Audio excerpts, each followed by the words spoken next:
అందరికీ praise the lord.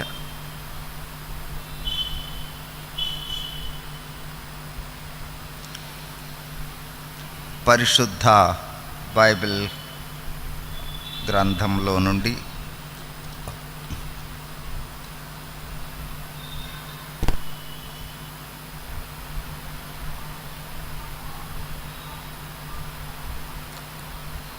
చిన్న వాక్యం చదువుతాను నేను. మార్కు సువార్త 14వ అధ్యాయము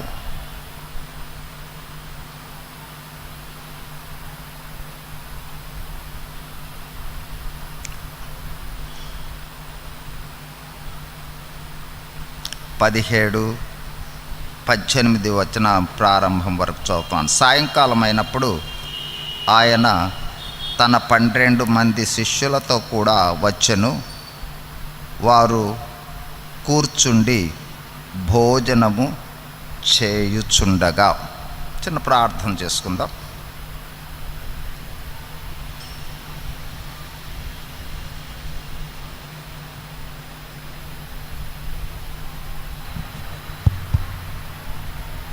పరిశుద్ధుడైన మా ప్రియ పరలోకపు తండ్రి, యేసుక్రీస్తు ప్రభువు వారి అతి శ్రేష్టమైన, ఘనమైన, మహోన్నతమైన, శక్తి కలిగిన, ప్రభావం కలిగిన అద్వితీయ నామములో దేవా, మీ రక్తము చేత విమోచించబడిన మీ ప్రియ బిడలముగా మీ పరిశుద్ధ మందిరంలో మీ పరిశుద్ధ పాదాల చెంత సాగిలపడి ప్రార్థించడానికి మీరు మాకు ఇచ్చిన ఈ శ్రేష్టమైన సమయాన్ని బట్టి మీకు స్తోత్రాలు, వందనాలు. దేవా, బైబిల్ స్టడీ నిమిత్తమై మమ్మల్ని అందరినీ కూడా సమకూర్చారు ప్రభువా. ఇంకా ఎవరైతే మార్గ మధ్యంలో బైబిల్ స్టడీ మీద ఆసక్తి కలిగి బయలుదేరి వస్తూ ఉన్నారో వారిని అందరినీ కూడా త్వరగా సమకూర్చి తీసుకుని వచ్చే నిమిత్తం ప్రార్థన చేస్తూ ఉన్నాం. పాటల ద్వారా మీ నామాన్ని మహింపరచుటలో సహాయం చేశారు దేవా. మీ మెలనైన స్వరాన్ని మేము వినాలని ఆశపడతా ఉన్నాం. నిష్ప్రయోజకుడినైన దాసుడను నన్ను సంపూర్ణంగా మీ సిలువ చాటును మరుగు చేసి ప్రభువా, చేరి వచ్చిన ప్రతి ఒక్కరితో మీరు మాట్లాడమని, మీ లేఖన సత్యాలను మాకు బయలుపరచమని వేడుకుంటూ ఇచ్చిన సమయాన్ని బట్టి స్తుతిస్తూ యేసు ప్రభు వారి అతి శ్రేష్టమైన నామములోనే వందనములు చెల్లిస్తూ వేడుకొంచున్నాము తండ్రి, ఆమేన్.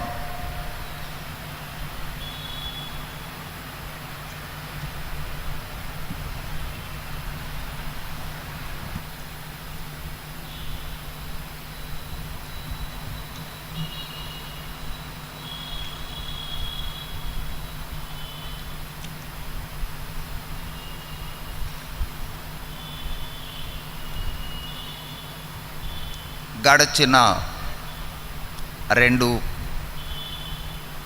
బైబిల్ క్లాసెస్లో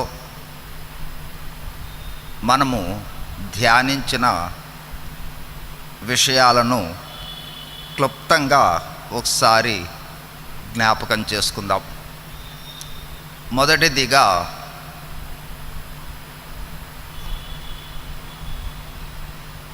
మట్టల ఆదివారం నుండి ఈస్టర్ ఆదివారం వరకు జరిగిన వివిధ సంఘటనలను యేసు ప్రభువారు ఆయా సంఘటనలలో పాల్గొన్న విషయాలను మొదటిదిగా జ్ఞాపకం చేసుకున్నాం. మట్టల ఆదివారం రోజున యేసు ప్రభువు యెరూషలేములో జయప్రవేశం చేయటం జరిగిందని, ఆ రోజు సాయంకాలానికి తిరిగి బేతనియకు రావడం జరిగింది. సోమవారము మళ్ళీ యెరూషలేముకు బయలుదేరాడు. మార్గ మధ్యంలో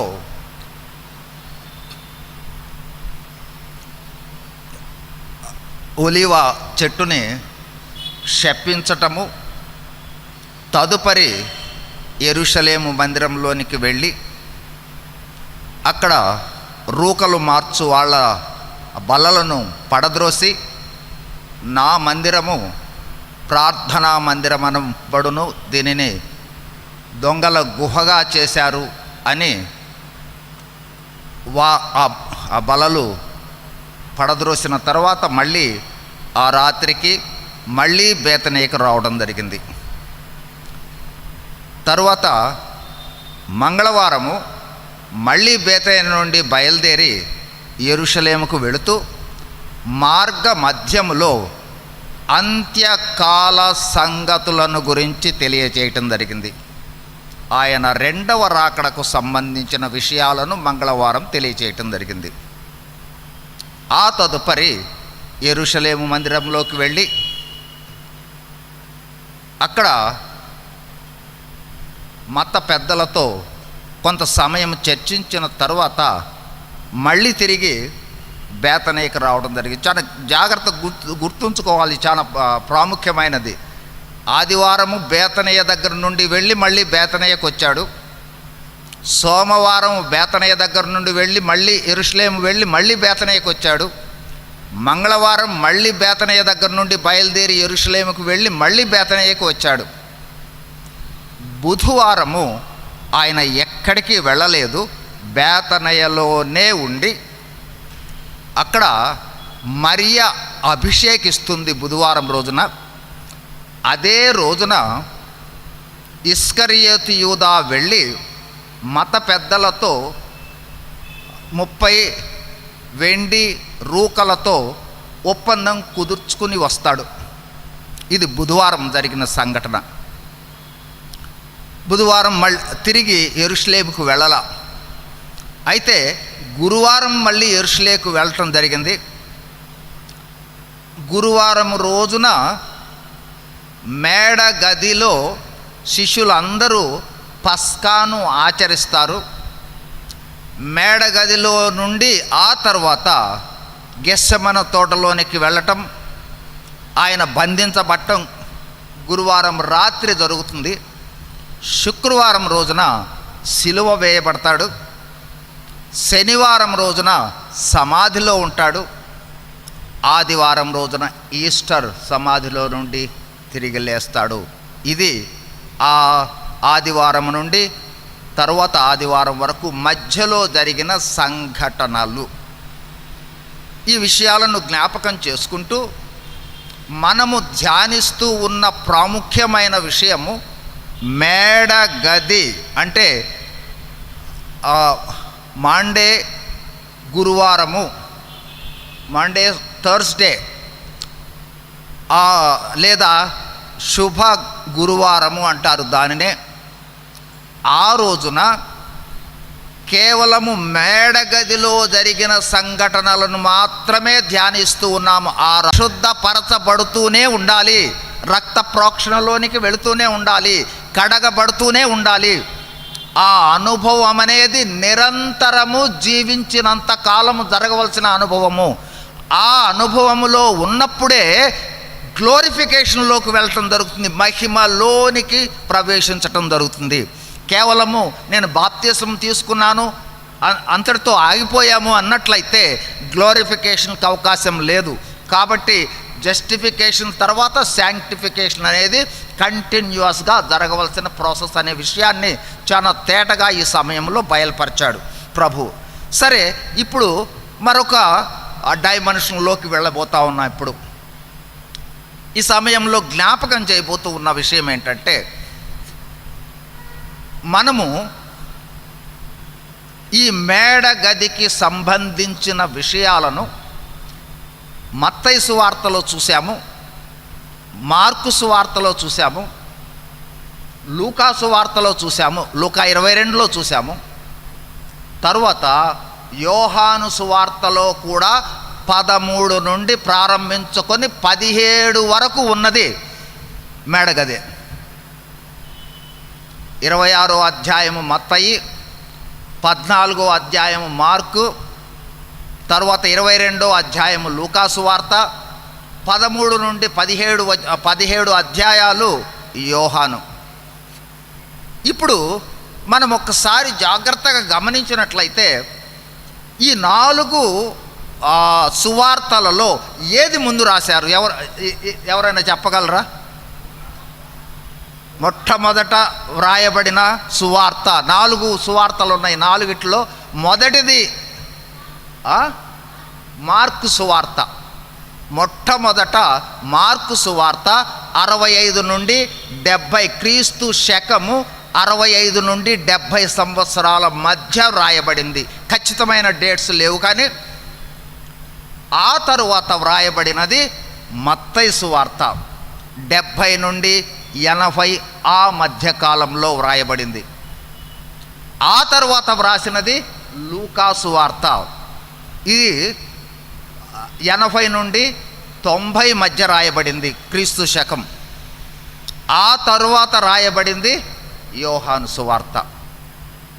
చూడండి, మళ్ళీ జ్ఞాపకం చేస్తున్నా నేను. 65 రఫ్గా, అంటే ఖచ్చితమైన డేట్స్ మనము అంచనా వేయటానికి వీలు లేదు, అవకాశం లేదు. కాబట్టి 65 నుండి 70 సంవత్సరాల కాలంలో మార్కు సువార్త, 70 నుండి 80 మధ్యకాలంలో మత్తయి సువార్త, 80 నుండి 90 మధ్యకాలంలో లూకా సువార్త, 90 నుండి 100 ఈ మధ్యకాలంలో యోహాను సువార్త వ్రాయబడింది. ఈ 4 సువార్తల్లో ఇద్దరేమో శిష్యులు 2 సువార్తలు శిష్యులు రాశారు. ఏ సువార్తలు? మత్తయి సువార్త, యోహాను సువార్త శిష్యులు రాశారు. అతి దగ్గరగా ప్రభువును చూచిన మరొక ఇద్దరు ఎవరు? మార్కు, తర్వాత లూకా. వీళ్ళు శిష్యులు కాదు, అతి దగ్గరగా చూసిన వాళ్ళు. అయితే ఇప్పుడు జ్ఞాపకం చేసుకోబోతూ ఉన్న ప్రాముఖ్యమైన విషయం ఏంటంటే, మార్కు సువార్త యేసు ప్రభువు చనిపోయిన తర్వాత ఎంతకాలానికి రాశారు? ఇప్పుడు చెప్పండి. 65 నుండి 70 సంవత్సరాల మధ్యలో క్రీస్తు శకము రాశారు అన్నామంటే, యేసు ప్రభువు వారు చనిపోయిన తర్వాత ఎన్ని సంవత్సరాల తర్వాత రాయబడింది? దాదాపుగా 35 సంవత్సరాల తర్వాత వ్రాశారు.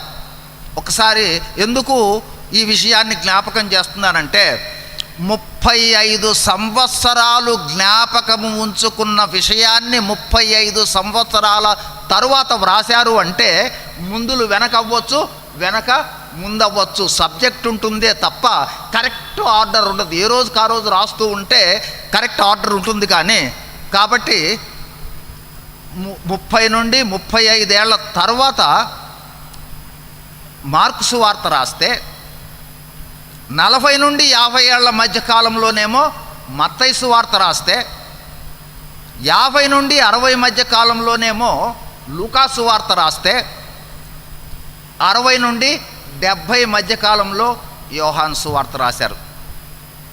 కాబట్టి ఇప్పుడు మనం గమనించినట్లయితే ఒక్కొక్క సువార్త ఒక్కొక్క కాలంలో వ్రాయబడింది అంటే వాటి మధ్య వేరియేషన్స్ ఉంటాయి, ముందు వెనకలు ఉంటాయి, వెనక ముందులు, గుర్తున్నవి గుర్తులేనివి ఇలాంటివి కూడా ఉంటాయి. కాబట్టి ఖచ్చితంగా ఇదిగో ఇక్కడ ఇట్లా ఉంది కాబట్టి అక్కడ అట్లాగే ఉండాలి, అక్కడ అట్లా ఉంది కాబట్టి అక్కడ అట్లాగా ఉండాలని నియమాల ప్రకారము ఆలోచించి నిర్ణయం చేయడానికి అవకాశం లేదు. అయితే ఏంటంటే అంచనాలు, జరిగిన సంఘటనలే ప్రాముఖ్యము అనే విషయాన్ని గుర్తుంచుకోవాలి. ఇక తర్వాత మొదటి 3 సువార్తలని, అంటే మత్తయి, మార్కు, లూకా సువార్తలను సినాప్టిక్ గాస్పల్స్ అంటారు. అంటే దాదాపుగా 3 సువార్తలలో ఒకే విధమైన బాణి ఉంటుంది, దాదాపు ఒకే విధమైన సంఘటనలు ఉంటాయి, ఒకే విధమైన విషయాలు. మీరు గమనించి చూడండి, మేడగది మీద 3 అధ్యాయాలలో కూడా దాదాపు ఒకే విషయాలే రాయబడ్డాయి. యోహానులో అట్లా రాయబడలా. అంటే యోహాను సువార్త మిగిలిన ఈ 3 సువార్తలకు భిన్నంగా ఉంటుంది. ప్రాముఖ్యంగా ఆత్మీయ విషయాలను మాత్రమే, చారిత్రక సత్యాల కన్నా కూడా ఆత్మీయ లోతులను గురించే యోహాను భక్తుడు వివరించడం జరుగుతుంది. అంతకు మించి ఏమిటంటే, ఈ 3 సువార్తలను యోహాను శిష్యుడు ఆల్రెడీ చూచాడు కాబట్టి అందులో లేని విషయాలను వ్రాశాడు అనేది కూడా ఒక ఆలోచన ఉన్నది. అంటే ఎప్పుడు రాశాడు? అందరికన్నా చివరిలో రాశాడు కాబట్టి వ్రాయబడిన సువార్తలను ఇతను చూచి చదివాడు కాబట్టి అందులో లేని వాటిని చూయించాడు అని ఇదొకటి. కాబట్టి ఇప్పుడు జ్ఞాపకం చేస్తూ ఉన్న విషయం ఏంటంటే, ఖచ్చితంగా ఈ సువార్తలో ఇట్లా ఉంది కాబట్టి ఇక్కడ అట్లాగే ఉండాలి, అక్కడ ఇట్లా ఉంది కాబట్టి ఇక్కడ అట్లాగే ఉండాలి అనే నియమానికి వెళ్ళటానికి అవకాశం లేదు. దాదాపుగా 40-50 సంవత్సరాల తర్వాత, ప్రభువు ఆరోహణుడైన తర్వాత 30, 40, 50, 60 సంవత్సరాల టైంలో ఎవరికి వాళ్ళు రాసింది కాబట్టి డిఫరెన్స్ ఉంటుంది. మనమే ఈ రోజున గుర్తుపెట్టుకొని రేపు రాయమంటే రాయలేం కాబట్టి జరిగిన సంఘటనలు అయితే ఏంటంటే అవన్నీ సత్యము. జరిగిన సంఘటనలు ముందు వెనుకల వాటి మీద నిలబడి ఇది ఎట్లా ఉంది అది అట్లా ఉంది అనే తర్కంలోకి వెళ్ళకూడదు, సబ్జెక్టునే చూడాలి. సో ఇది ఒక ప్రాముఖ్యమైన సత్యాన్ని ఈ రోజున జ్ఞాపకం చేసుకోబోతూ ఉన్నాం. ఇక మరొక సత్యం ఏంటంటే, ఇందాకే చెప్పాం కదా, పస్కాకు కూర్చున్న తర్వాత ఇప్పటి వరకు ప్రారంభ సత్యాన్ని వదిలివేసి చాలా విషయాలను జ్ఞాపకం చేసుకుంటూ వచ్చాం. ఇప్పుడు అసలు పస్కా అంటే ఏంటి అని చూద్దాం. ఇప్పటి వరకు ఆ పస్కా రోజు, ఎప్పుడు పస్కా ప్రారంభమైంది? పస్కా ప్రారంభమైన రోజు ఎప్పుడు ప్రారంభమైంది? మనం అనుకుంటున్న పస్కా ఎప్పుడు ప్రారంభమైంది? గురువారమే కదమ్మా. పస్కా మొదటి రోజున అని ఉంటుంది చూడండి.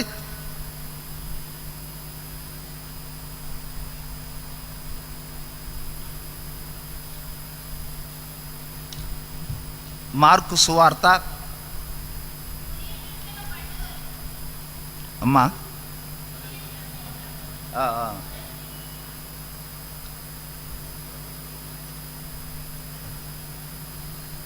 అదే చదువు 12. పులియని రొట్టెల పండుగలో మొదటి దినమున వారు పస్కా పశువును వధించినప్పుడు ఆయన శిష్యులు, నీవు పస్కాను సిద్ధపరచుటకు మేము ఎక్కడ వెళ్ళి సిద్ధపరచవలనని కోరుచున్నాము. అంటే పస్కా గురువారమే ప్రారంభమయ్యింది. ఆ పస్కా ఆచరించుట కొరకై యోహాను పేతురును పంపిస్తే వాళ్ళు వెళ్ళి పస్కా గదిని సిద్ధం చేస్తారు. ఇక ఇప్పుడు ప్రాముఖ్యమైన సత్యము,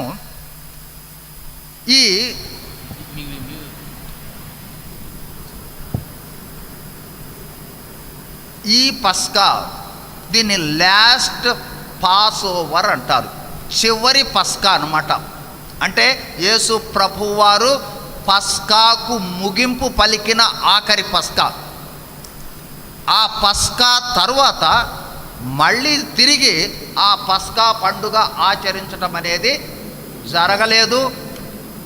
ఆ పస్కా ప్లేస్లో ప్రభువు వల్లను ప్రారంభించాడు పస్కా. ఇక ఇప్పుడు మళ్ళీ అసలు పస్కా అంటే ఏంటి? పస్కా పండుగను వాళ్ళు కూర్చున్నారు కదా, పస్కా పండుగ రోజున ఎందుకు వీళ్ళు పస్కా పండుగ ఆచరించాల్సి వచ్చింది? అసలు పస్కా అంటే ఏమిటి? పస్కా అంటే దాటిపోవుట. పస్కా పండుగ ఆచరించమని ప్రభువే ఆజ్ఞ ఇచ్చాడు. మనందరికీ తెలుసు, ఐగుప్తు దాస్యంలోనికి ఇశ్రాయేలీలు వెళ్ళిన తర్వాత ఐగుప్తీయులు యెహోవాకు మొర్రపెట్టినప్పుడు ఐగుప్తీయులను విడిపించుట కొరకై మోషేను ఏర్పరచుకొని ఫరో వద్దకు పంపిస్తే దాదాపు 9 సార్లు అనేక రీతులుగా ఆశ్చర్య కార్యాలు చేసినా కూడా, చూడండి ఒకసారి నేను చూపిస్తాను మీకు. నిర్గమకాండం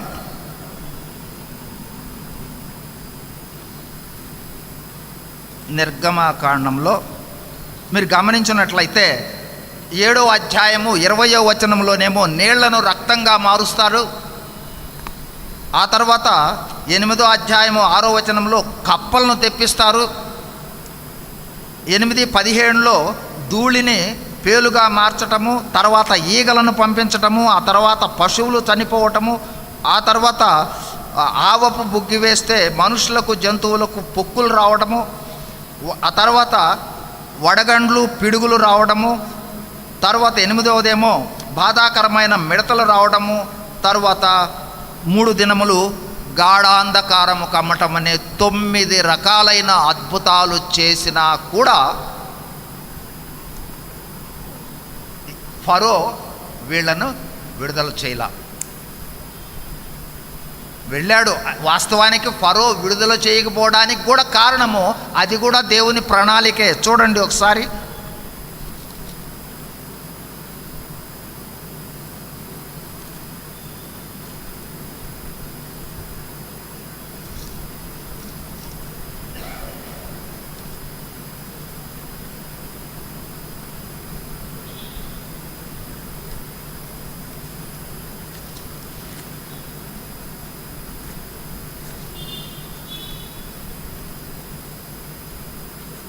ఏడవ అధ్యాయము 3వ వచనం. అయితే నేను ఫరో హృదయమును కఠినపరచి, అంటే ఫరో వాళ్ళను అన్ని అద్భుతాలు చేసినా కూడా విడిపించకపోవడానికి కారణము దేవుని ప్రణాళిక. తనను తాను కనపరుచుకోవడం కోసము అన్నిసార్లు కూడా దేవుడే కఠినపరిచాడు ఫరో యొక్క హృదయాన్ని. ఫలితంగా 9 అయిన తర్వాత ఇక చివరిది 10వ అద్భుతం ఏంటంటే, పస్కా పశువును మీరు వధించండి. వధించిన తర్వాత ఆ పస్కా పశువు యొక్క రక్తాన్ని మీ డోర్ పోస్టుల మీద రాసి పస్కాను మీరు ఇంట్లో భుజించండి. మీరు తలుపు ఆ కమ్మీల మీద రాయుట చేత ఆ దూత, నాశనపు దూత అనేది ఈ గృహాలు కాకుండా ఐగుప్తు వారి గృహాలన్నింటిలో కూడా ప్రథమ శిశువు అంటే ప్రథమ అన్న తొలిచూలే, ఆ తొలిచూలు మగ శిశువును, తొలిచూలు మగ శిశువును కదా, మగ శిశువును అందరినీ నేను మొత్తుతాను అని చెప్పి పస్కాను ఆచరించమని చెప్పి పస్కా చెప్పిన తర్వాత అప్పుడే చూడండి ఒక్కసారి. ఇప్పుడు నిర్గమకాండము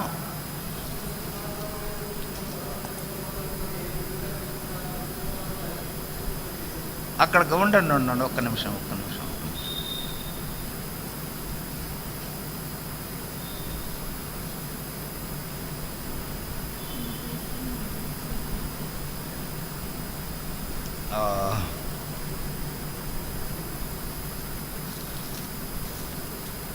పన్నెండవ అధ్యాయము నిర్గమ 12, 16, 17 వచనాలు ఎవరైనా చదవండి ఇప్పుడు. ఆ మొదటి దినమున మీరు పరిశుద్ధ సంఘముగాను, 7వ దినమున పరిశుద్ధ సంఘముగాను కూడుకొనవలెను. ఆ దినముల యందు ప్రతివాడు తినవలసినది మాత్రమే మీరు సిద్ధపరచవచ్చును. అదియుగాక మరి ఏ పనియు చేయకూడదు. పులియని రొట్టెల పండుగను మీరు ఆచరింపవలెను. ఈ దినమందే నేను మీ సమూహములను ఐగుప్తు దేశంలో నుండి వెలుపలికి రప్పించుతిని గనుక మీరు మీ తరములన్నిటిలో ఈ దినమును ఆచరింపవలెను. ఇది మీకు ఇప్పుడే చాలా స్పెసిఫిక్గా ఇశ్రాయేలీయులకు ఒక ఆజ్ఞనిచ్చాడు. ఏమనంటే పస్కా పండుగను మీ తరములన్నీ కూడా ప్రతి సంవత్సరము 7 దినాలను ఆచరించాలి అనే విషయాన్ని పస్కా పండుగను ఏర్పాటు చేసిన తర్వాత ఈ యేసు ప్రభువు వారు సిలువకు వెళ్ళబోయే ముందు గురువారమును ఆచరించిన పస్కా లాస్ట్ పాస్ ఓవర్ అంటారు, చివరి పస్కా. ఆ తర్వాత యూదులు ఆచరిస్తూ ఉన్నారేమో కానీ ఇక పస్కా అనేది క్రైస్తవులమైన మనకు లేదు. అయితే ఏది పస్కా అంటే మనము తీసుకుంటూ ఉన్న ప్రభు వల్లనే పస్కాగా భావించటం జరుగుతుంది. ఇక ఇప్పుడు ఈ పస్కాను ఎట్లా ఆచరించాలి అనే విషయాన్ని కూడా చాలా తేటగా చెప్పారు. ఒకసారి చూడండి 12వ అధ్యాయం.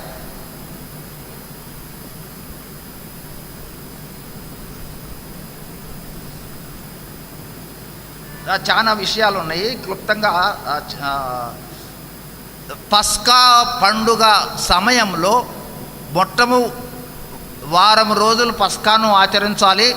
మొదటి దినము, చివరి దినము, పరిశుద్ధ దినము ఈ ఏమి తినాలి అనే విషయాన్ని చాలా తేటగా చెప్పడం జరిగింది. చూడండి ఒకసారి ఏం తినాలని చెప్పారు.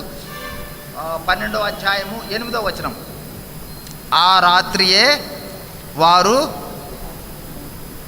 నిర్గమ 12 అమ్మా అగ్ని చేత కాల్చబడిన ఆ మాంసమును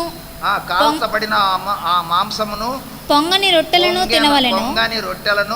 తినవలెను చేదు కూరలతో దానిని తినవలెను. ఇక్కడ చాలా పస్కాను ఎలా ఎందుకంటే ఈ పస్కాయే ఈ రోజున మనము ఆచరిస్తూ ఉన్న బల్లకు సాదృశ్యము. అందుకని ఆ పస్కాని ప్రత్యేకంగా మనం జ్ఞాపకం చేసుకుంటే కానీ మనము ఆచరించే బల్లకు సంబంధించిన అనుభవం కూడా రాదు. సరే, ఇక్కడ చూడండి, అగ్ని చేత కాల్చబడిన ఆ మాంసమును అంటే పస్కా పశువు యొక్క మాంసమును, కాల్చబడిన మాంసమును దేనితో తినాలి? పొంగని రొట్టెలను తినవలెను. పొంగని రొట్టెలు అంటే ఏంటంటే, పొంగని రొట్టెలు దేనికి సాదృశ్యము అంటే ఏ విధమైన అపవిత్రత అంటే పొంగకపోవటము అంటే పులుపు ఉన్నప్పుడు మాత్రమే అది పొంగడం జరుగుతుంది. కాబట్టి అపవిత్రత లేకుండా దానిని ఆచరించాలి అని చెప్పడానికేమో పొంగని రొట్టెలు సాదృశ్యమైతే, తర్వాత చూడండి, చేదు కూరలతో దానిని తినవలెను. చేదు కూరలతో తినవలసిన అవసరము ఏమిటి అంటే, ఇక్కడ ఈ చేదు కూరలు మనల్ని దేనికి జ్ఞాపకం చేస్తాయి అంటే ఇశ్రాయేలీయులకు ఏమి జ్ఞాపకం చేస్తాయి అంటే, చేదు కూరలు అంటే 430 సంవత్సరాల కాలము ఇశ్రాయేలీయులు ఐగుప్తు దాస్యములో పొందిన శ్రమలను తలంచుకుంటూ తినండి.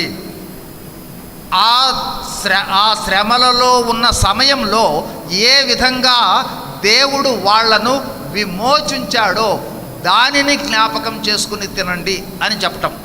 అంటే చేదు కూరలతో తినుట అనేది మనకు ఏమి జ్ఞాపకం చేస్తుందంటే, ఇశ్రాయేలీయులు ఐగుప్తు కాలంలో పడిన కష్టాలు, బాధలు, శ్రమలు, ఆ శ్రమలలో నుండి దేవుడు ఏ విధంగా బయటకు తీసుకుని వచ్చాడు అనే విషయాన్ని జ్ఞాపకం చేస్తుంది. కాబట్టి ఏ విధంగా తినాలి అంటే, ఒకటి కాల్చిన మాంసము, తర్వాత పొంగని రొట్టెలు మరియు చేదు కూరలతో తినాలి. అట్లాగే ఎలా తినాలి అనే విషయాన్ని కూడా చూడండి, తర్వాత వచనాల్లో చూపిస్తారు.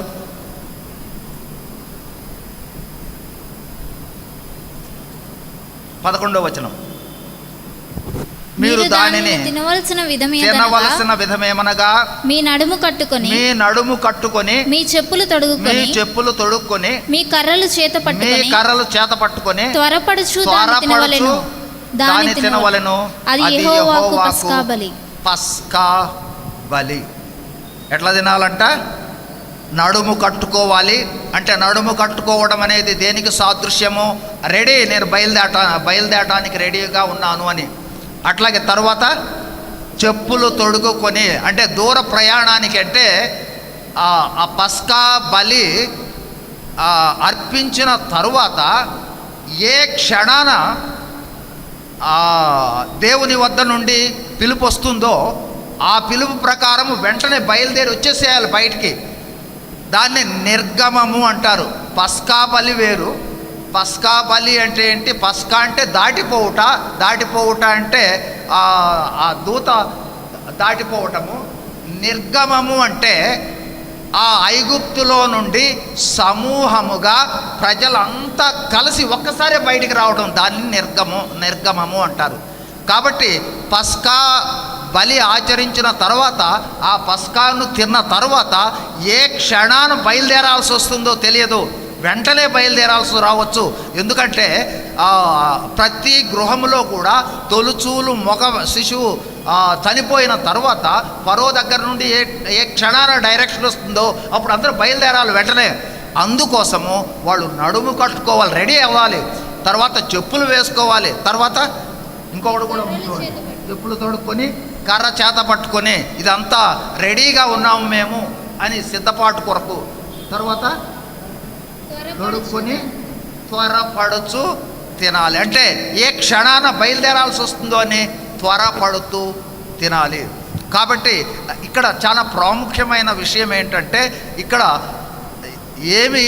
పస్కా సమయంలో ఏమి తినాలి, ఏ విధంగా తినాలి, రెండు విషయాలను కూడా జ్ఞాపకం చేయటం జరిగింది. సరే, ఆ తర్వాత ఇక ఎంతమంది బయలుదేరారు? అదే నిర్గమము అంటే ఏంటంటే, అందరూ ఒకేసారే ఐగుప్తు నుండి సమూహముగా ఒకే సమయంలో బయలుదేరతారు. ఒకేసారి బయటికి వచ్చేసేయటం. ఎంతమంది బయలుదేరి వచ్చారు చూడండి ఒకసారి. 37వ వచనం.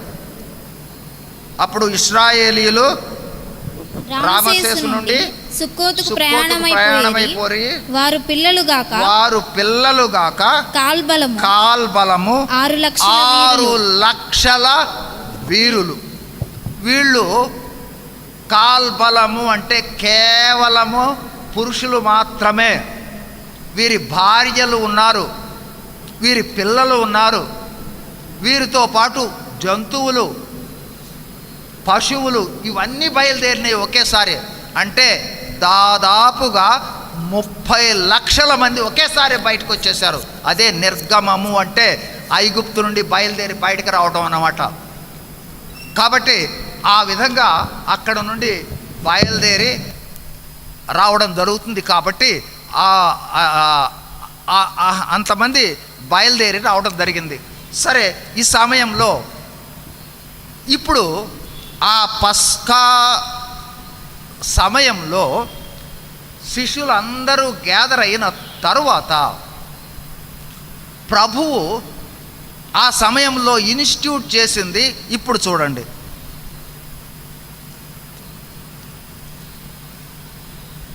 లూకాసు వార్త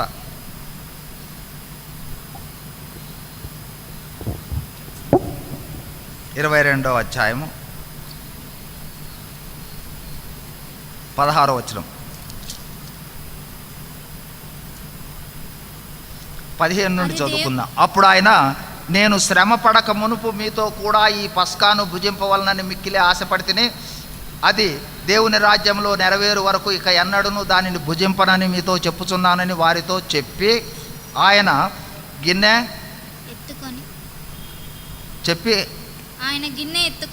ఎత్తి కృతజ్ఞతాస్తుతులు చెల్లించి, మీరు దీన్ని తీసుకొని మీలో పంచుకొనుడి. ఇక మీదట దేవుని రాజ్యం వచ్చు వరకు నేను ద్రాక్షారసము త్రాగనని మీతో చెప్పుచున్నాను. పిమ్మట ఆయన ఒక రొట్టె పట్టుకొని కృతజ్ఞతాస్తుతులు చెల్లించి దాన్ని విరచి వారికి ఇచ్చి, ఇది మీ కొరకు ఇయ్యబడుతున్న నా శరీరము, నన్ను జ్ఞాపకం చేసుకున్నటకు దీనిని చేయుడని చెప్పెను. పస్కా ఆచరించటానికి మేడగది మీదకు వచ్చిన తర్వాత మొట్టమొదటిదిగా ప్రభువు చేసిన పని ఏమిటంటే, రొట్టె తీసుకుని వాళ్ళందరికీ ఇచ్చాడు. రెండవది ద్రాక్షారసాన్ని వాళ్ళందరికీ ఇచ్చి త్రాగమని దీనిని చేయుడి అని ఆజ్ఞాపించటం జరిగింది. కాబట్టి ఈ ఆజ్ఞ ఇవ్వటం జరిగింది కాబట్టే దానిని మాండే థర్స్డే అంటారు. అంటే ఆజ్ఞ ఇచ్చిన గురువారం రోజున ఈ బల్లను మనము ఆచరించాలి అనే విషయాన్ని తెలియజేయడం జరిగింది. సరే, ఈ సమయంలో ఇశ్రాయేలీయుల పస్కాను ఆచరిస్తూ తర్వాత రోజున యేసు ప్రభువే పస్కా పశువుగా కల్వరి శిలువ మీద వధించబడబోతూ ఉన్నాడు అనే విషయాన్ని జ్ఞాపకం చేయటం జరుగుతుంది. చూడండి, ఇప్పుడు చూడండి, కొరింథీయులకు రాసిన మొదటి పత్రిక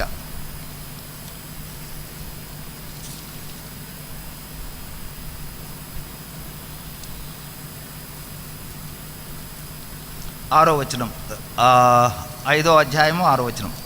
మీరు అతిశయపడుట మంచిది కాదు, పులిసిన పిండి కొంచెమైనను ముద్దంతయు పులియజేయునని మీరు ఎరుగరా? మీరు పులిపిండి లేనివారు గనక క్రొత్త ముద్ద అగుటకై ఆ పాతదైన పులిపిండిని తీసి పారవేయుడి. ఇంతేకాక క్రీస్తు అను మన పస్కా పశువు వధింపబడిన కనుక పాతదైన పులిపిండతోనైనను దుర్మార్గతయు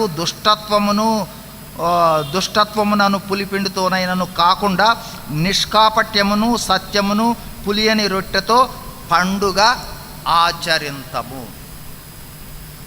యేసు ప్రభువారు మేడగది మీద పస్కా ఆచరించిన తరువాత ప్రభువు ఆజ్ఞాపించినది ప్రభువు బల్లను ఏర్పాటు చేయటం జరిగింది. ఈ ప్రభువు బల్లను ఇక కంటిన్యూస్గా ప్రభువు బల్లలో పాలు పొందాలి అనే విషయాన్ని కూడా జ్ఞాపకం చేయటం జరిగింది. తర్వాత ఇది ప్రభువు బలను ఎట్లా తీసుకోవాలి అనే విషయంలో కూడా చూడండి ఒకసారి. 1 కొరింథీ, మనకిప్పుడు పస్కా పశువు అంటే యేసుక్రీస్తు ప్రభువే. 1 కొరింథీ 11వ అధ్యాయంలోనికి వచ్చినట్లయితే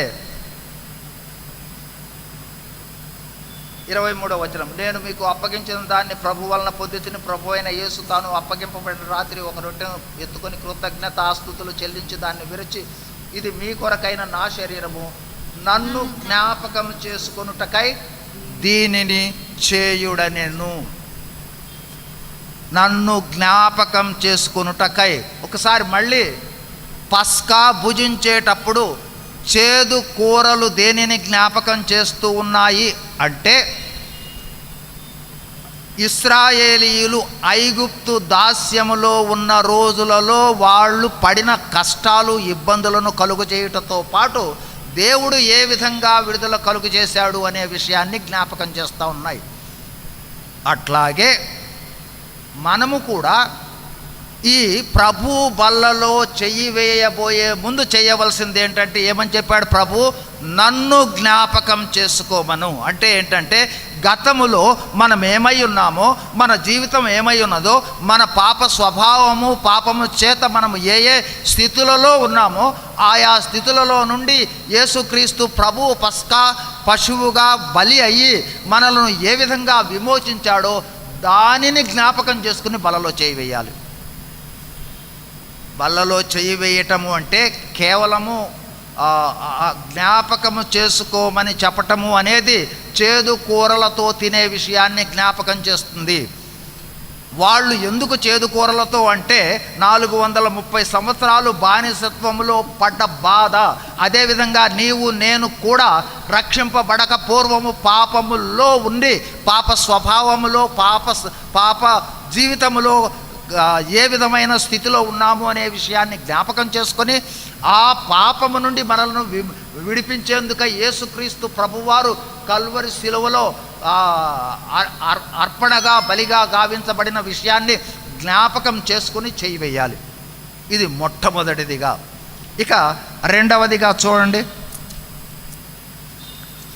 మరొక విషయాన్ని, మీరు ఈ రొట్టెను తిని ఈ పాత్రలోనే త్రాగునప్పుడల్లా ప్రభువు వచ్చే వరకు ఆయన మరణమును ప్రచురించుదురు. ఇక్కడ చాలా ప్రాముఖ్యమైన సత్యం ఉంది.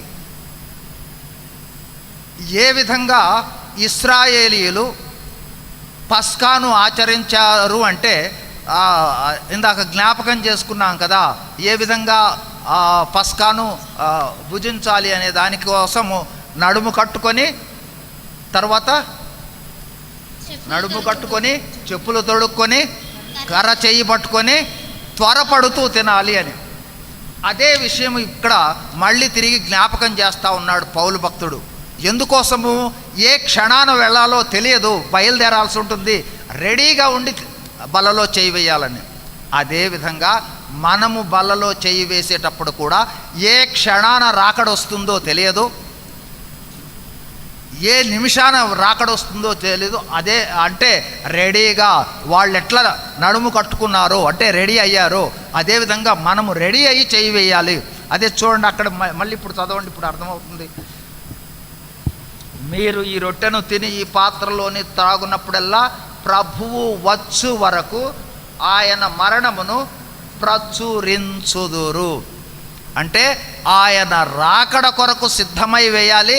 రెండవది, చెప్పులు తొడుగుకొని అనే విషయం మనకేమి ఇప్పుడు ఏమి తెలియజేస్తుందంటే సువార్త ప్రకటన తెలియజేస్తుంది. ప్రచురించుదురు, ఆయన మరణమును ప్రచురించుట అంటే సువార్త ప్రకటించుట. అంటే గమనించండి, మనము ప్రభు బల్లలో చేయి వేసేటప్పుడు ఏ విధంగా చెయ్యి వేయాలి అంటే రెడీ అవ్వాలి, రెండవ రాకడ కొరకు సిద్ధపడాలి. ఏ క్షణాన జరుగుతుందో తెలియదు, ఏ నిమిషాన బయలుదేరి వెళ్లాల్సి వస్తుందో తెలియదు. కాబట్టి అనేకులను సిద్ధపరుస్తూ బలలో చెయ్యి వేసి సిద్ధమవ్వాలి అనే విషయము మనకు ఆ పస్కా సమయం, ఆ పస్కా అట్లాగే ప్రభు బల్ల మనకు తెలియచేయటం జరుగుతుంది. గమనించండి, పస్కా అనేది యేసు ప్రభు వారు ఆ గురువారము తీసుకున్న పస్కా తరువాత మళ్ళీ పస్కా అనేది క్రైస్తవులకు లేదు. ఆ తదుపరి చాలామంది పస్కా అనే దాన్ని వాస్తవంగా ఈస్టర్ పండగకి కొంతమంది అప్లై చేసుకుంటూ ఉంటారు. అయితే వాస్తవంగా ప్రభువు బల్ల అనేది ఎప్పుడు ఆచరించాలి, ఎట్లా ఆచరించాలి అనేది ప్రభువు స్పెసిఫిక్గా టైం టేబుల్ ఏమీ ఇవ్వలేదు. కానీ ఈ బల్లలో చెయ్యి వేయటము అనే విషయంలోకి వచ్చేటప్పటికీ చూడండి, ఇప్పుడు అపోస్తల కార్యములు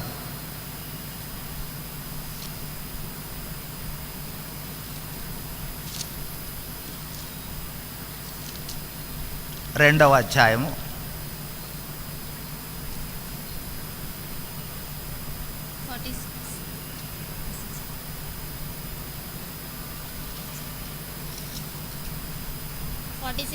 46వ వచనం. మరియు వారేక మనుష్కులై ప్రతి దినము దేవాలయంలో తప్పక కూడుకొనుచు ఇంటింట రొట్టె విరుచుచు. అంటే ప్రారంభంలో ఆది అపోస్తులు ప్రతి చోట బల్ల విరుస్తూ ఉండేవాళ్ళట, ఇంటింట రొట్టె విరుస్తూ ఉండేవాళ్ళు. ఇక తర్వాత చాలా విషయాలు ఉన్నాయి. సరే, అంటే ప్రభువు పలానా టైంలో బల్లలో పాలు పొందాలి అనే విషయాన్ని స్పెసిఫిక్గా చెప్పలేదు. కానీ అయితే ప్రస్తుతము కొన్ని సంఘాల వాళ్ళు నెలకి ఆచరిస్తూ ఉన్నారు, కొన్ని సంఘాల వాళ్ళు 2 నెలలకు ఆచరిస్తూ ఉన్నారు, కొన్ని సంఘాల వాళ్ళు 15 రోజులకు ఆచరిస్తూ ఉన్నారు, కొన్ని సంఘాల వాళ్ళు ప్రతి ఆదివారం ఆచరిస్తూ ఉన్నారు. వీటికి బేస్ మనకేంటంటే ఇప్పుడు 20వ అధ్యాయం దగ్గరకు రండి. అపోస్తుల కార్యములు 20వ అధ్యాయం 7వ వచనం. ఆదివారమున మేము రొట్టె విరుచుటకు కూడినప్పుడు. కాబట్టి పునరుద్ధాన దినము ఆదివారం. కాబట్టి ఆదివారం అనేది రొట్టె విరుచుట అనేది ఆదివారము, ప్రతి ఆదివారము రొట్టె విరచటం అనేది జరుగుతూ ఉన్నది. అయితే వివిధ సంఘాలు వాళ్ళ పరిస్థితులను బట్టి ఆ అనుభవంలోనికి వెళ్తూ ఉన్నారు. మనమైతే బైబిల్లో ఉన్న ఈ ఆదివారము పునరుద్ధాన దినాన మనము రొట్టె విరుచుట అనేది అనునిత్యము జరుగుతూ ఉన్నది. సో అంటే ఇప్పుడు గురువారం రోజున అంటే రేపు సిలువ వేయబోతూ ఉన్నాడు ప్రభువు అనే రోజుకు ముందు రోజు ప్రభువు బల్లను ఏర్పాటు చేయడం జరిగింది. పస్కా కొరకు కూర్చొని తరువాత ప్రభువు బల్లను ఎస్టాబ్లిష్ చేసి అదే లాస్ట్ పాస్ ఓవర్ అని చెప్పి దానికి ముగింపు పలకటం జరిగింది. ప్రభువు బల్లను ఏర్పాటు చేయటం జరిగింది. గురువారం రోజున జరిగిన ఈ ప్రాముఖ్యమైన ఒక ఏర్పాటు అదేమిటి? ప్రభువు బల్ల ఏర్పాటు. సో ఈ ప్రభువు బల్ల అనేది ఈ రోజున మనకు పస్కా సాదృశ్యంగా మనం చూడటం జరుగుతుంది. ఏ విధంగా పాత నిబంధనలో పస్కా ఆచరిస్తూ ఉండేవాళ్ళో అదేవిధంగా మనము ఈ రోజున పస్కాను ఆచరించడం జరుగుతుంది. ఆ పస్కాను ఏ విధంగా ఆచరించాలి అనే విషయాన్ని కూడా మనం 1 కొరింథీ 5వ అధ్యాయంలో చూసాము. చూడండి ఇప్పుడు ఎలా మనము పస్కాను ఆచరించాలి అనే విషయంలోకి వచ్చేటప్పటికి ఇంతకుముందు జ్ఞాపకం చేసుకున్నాం. సువార్త ప్రకటిస్తూ ఆచరించాలి. రెండవదిగా రాకడ ఏ క్షణంలో ఉంటుందో అని ఆచరించాలి. అంతకు మించి ఆ బల్లలో చేయి వేసేటప్పుడు చూడండి, ఇప్పుడు చదువుదాం 7వ వచనం. మీరు పులిపిండి లేని వారు గనుక క్రొత్త ముద్దాగుటకై ఆ పాతదైన పులిపిండిని తీసి పారవేయుడి. ఇంతేకాక క్రీస్తు అను మన పస్కా పశువు వధింపబడిను గనుక పాతదైన పులిపిండితోనైనను దుర్మార్గత లేకుండా దుష్టత్వము లేకుండా అనే దుష్టత్వము అనే పులిపిండితో కాకుండా నిష్కపటముగాను సత్యముగాను మనము ఈ బలలో పాలు పొందవలసిన అవసరం అనేది ఉన్నది. కాబట్టి ఈ గురువారం రోజున ప్రభువు చేసిన ప్రాముఖ్యమైన ఏర్పాటు ఏమిటంటే బల్లను ఏర్పాటు చేశాడు. ప్రభువు బల్లను ఆ రోజునే ఏర్పాటు చేయటం జరిగింది. ఆ రోజు నుండి కంటిన్యూస్గా మనము పార్టిసిపేట్ చేస్తూ ఉన్నాం. అయితే ఇప్పుడు ప్రాముఖ్యమైన మరొక సత్యంలోనికి వెళ్ళబోతా ఉన్నాం. చూడండి, ఇప్పుడు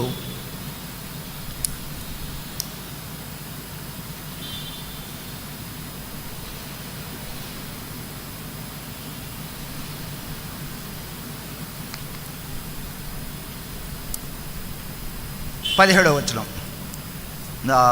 మార్కు సువార్త 14:17. సాయంకాలమైనప్పుడు ఆయన తన 12 మంది శిష్యులతో కూడా వచ్చెను. వారు కూర్చుండి భోజనం చేయుచుండగా యేసు, మీలో ఒకడు అనగా నాతో భుజించుచున్నవాడు నన్ను అప్పగించునని నిశ్చయముగా మీతో చెప్పుచున్నానని వారితో చెప్పగా, ఆ తదుపరి అంటే బల్లను ఏర్పాటు చేసిన తదుపరి వెంటనే అంటూ ఉన్న మాట ఏమిటంటే, మీలో ఒకరు నన్ను అప్పగించబోతా ఉన్నారు. ఆ తర్వాత జరిగిన సంఘటనలన్నీ మళ్ళీ ఒకసారి నెక్స్ట్ క్లాస్లో చూద్దాం. క్లుప్తంగా మనం ఇప్పటివరకు ధ్యానించిన విషయాలని క్లుప్తంగా మీ గమనంలోనికి తీసుకుని వస్తాను. మొట్టమొదటిదిగా జ్ఞాపకం చేస్తూ ఉన్న విషయం ఏంటంటే, 4 సువార్తలు ఒక్కసారి వ్రాసినవి కాదు. మొదట అంటే యేసు ప్రభువారు చనిపోయిన తరువాత దాదాపుగా 35 ఏళ్లకు మార్కు సువార్త రాశారు, 45 ఏళ్లకి మత్తయి సువార్త రాశారు, దాదాపు 55 ఏళ్ల కాలంలో లూకా సువార్త రాయటం జరిగింది, దాదాపు 60 ఏళ్ల కాలంలో యోహాను సువార్త రాయటం జరిగింది. కాబట్టి ఈ 4 కూడా ఒకే రకంగా ఉంటాయి అని అనుకోకూడదు. ఎందుకంటే ఆ గ్యాప్స్ ఉండటానికి అవకాశం ఉంది, ముందు వెనకలు కూడా ఉంటాయి. కావున సంఘటనలు ముఖ్యమే తప్ప ముందు వెనకలు అనేది ముఖ్యం కాదు అనేది గమనించాలి. తర్వాత మొదటి 3 సువార్తలను ఒకే శైలిలో ఉంటాయి, ఒకే రకమైన ఉదాహరణలు కలిగి ఉంటాయి. కానీ యోహాను సువార్త మాత్రము మొదటి 3టికి భిన్నంగా ఉంటుంది. ఆత్మీయ విషయాలకే ప్రాధాన్యత ఎక్కువగా ఉంటుంది. మీరు చూడండి, ఈ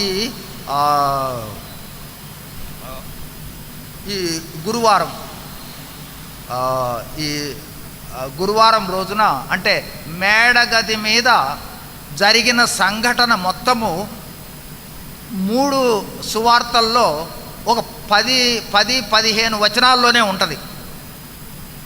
మేడగది మీద జరిగిన విషయాలు మీరు ఒక్కసారి చూడగలిగితే 26 మత్తయిలో కానీ 14 మార్కులో కానీ లేదా 22 లూకాసు వార్తలో ఒక 10-15 వచనాల్లోనే ముగుస్తుంది మేడగది మీద జరిగిన సంఘటన. అయితే యోహాను సువార్తలో 13, 14, 15, 16, 17 5 అధ్యాయాలు మేడగది మీద ఉన్న వాటిని, అంటే 15 వచనాలలో ఒక అధ్యాయంలో 15 వచనాల లోపు మిగిలిన వాళ్ళు రాస్తే 5 అధ్యాయాలలో యోహాన్ రాయటం జరిగింది. ఆత్మీయ విషయాలకే ప్రాధాన్యత యోహాను ఎక్కువగా ఇచ్చినట్లుగా మనం చూస్తాం. ఇక తర్వాత గురువారం రోజున వాళ్ళు మేడగది మీదకు వెళ్ళినది పస్కాను ఆచరించటం కోసం. పస్కా అంటే దాటిపోవుట. నాశనకరమైన దూత దాటిపోవుట కొరకై పస్కాను ఆచరించటం జరిగింది. ప్రభువు ప్రతి సంవత్సరము వారము రోజులు ఆచరించమని, మొదటి చివరి రోజు పవిత్ర దినముగా ఆచరించమని ఆజ్ఞాపించటం జరిగింది. పస్కా పశువు యొక్క మాంసముతో పాటు పులియని రొట్టెలు, చేదు కూరలతో తినాలి పస్కాని. తర్వాత ఏ విధంగా తినాలి అన్నట్లయితే నడుము కట్టుకొని, చెప్పులు ధరించుకొని, కర్ర చేత పట్టుకొని త్వరపడుతూ తినాలి. అంటే ఏ క్షణాన ఇశ్రాయేలు ఐగుప్తులో నుండి బయటకు రావాల్సి వస్తుందో, అంటే ఏ క్షణాన నిర్గమం జరుగుతుందో అని రెడీ అవుతూ తినాలన్నమాట. తింటూ ఉండగానే రావచ్చు కాల్, అందుకని రెడీగా ఉండాలి. అట్లాగే మనకు ఈ తర్వాత యేసుక్రీస్తు ప్రభు ఆ రోజు తర్వాత పస్కా పశువుగా బలి కాబోతూ ఉన్నాడు అనే విషయాన్ని జ్ఞాపకం చేస్తూ తన శరీర రక్త సాదృశ్యంగా రొట్టె ద్రాక్ష రసాన్ని శిష్యులకు పంచి ప్రభువు బల్లను ఆ గురువారం రోజే ఏర్పాటు చేయడం జరుగుతుంది. కాబట్టి ప్రభువు బల్లను మనము సమీపించేటప్పుడు కూడా చేదు కూరలు అంటే జ్ఞాపకం చేసుకోవటం అంటే వాళ్ళు ఎవరు ఇశ్రాయేలీయులు ఐగుప్తు చెరలో ఎన్ని బాధలు పడ్డారో అదేవిధంగా మనము రక్షింపబడక పూర్వము పాపముతో ఏ విధంగా జీవించామనే విషయాన్ని జ్ఞాపకం చేసుకొని ఆ పాపము నుండి మనము విడుదలవ్వటానికి ప్రభువు చేసిన ఆ క్రయాన్ని జ్ఞాపకం చేసుకొని చెయ్యివేయాలి. ఇక రెండవదిగా రాకడ ఏ క్షణాన జరుగుతుందో అనే విషయాన్ని జ్ఞాపకం చేసుకొని త్వరపడుతూ రెడీ అయ్యి దుష్టత్వము లేకుండా, పులిపిండి లేకుండా ఈ బలలో మనము చేయవలసి ఉంటుంది. అంతేకాకుండా ఇక్కడ ఆయన మరణమును ప్రచురించుట అంటే ఇక్కడ ఇంకొక కమాండ్ మనకు తెలియకోకుండా అక్కడ పాదములకు చెప్పులు తొడుక్కొని, అంటే చెప్పులు అనేది మనకు నూతన నిబంధనలోనికి వచ్చినట్లయితే సువార్త ప్రకటన. కాబట్టి సువార్త ప్రకటన చేస్తూ బలలో చేయవేయాల్సి ఉంటుంది. చాలా సమయాల్లో అసలు సువార్త ప్రకటనను మర్చిపోయి బల్ల మన ఇష్టం వచ్చినట్టు తీసుకుంటూ ఉంటాం. కాబట్టి చాలా ప్రాముఖ్యం, ఆ ఏర్పాటు అనేది చాలా ప్రాముఖ్యమైన ఏర్పాటు. లోతుగా అధ్యయనం చేస్తే ఇంకా లోతులు మనకు అర్థమవుతాయి. ఆ విధంగా ఆ బలను ఏర్పాటు చేయడం జరిగింది. ఏర్పాటు చేసిన తరువాత ఆ తదుపరి ఇస్కరియోతు యూదాను గురించి మాట్లాడటం ప్రారంభిస్తాడు. తర్వాత నెక్స్ట్ క్లాస్లో మనం ఆ విషయాన్ని ధ్యానించుకుందాం. దేవుడు తన వాక్యమును దీవించుడుగా.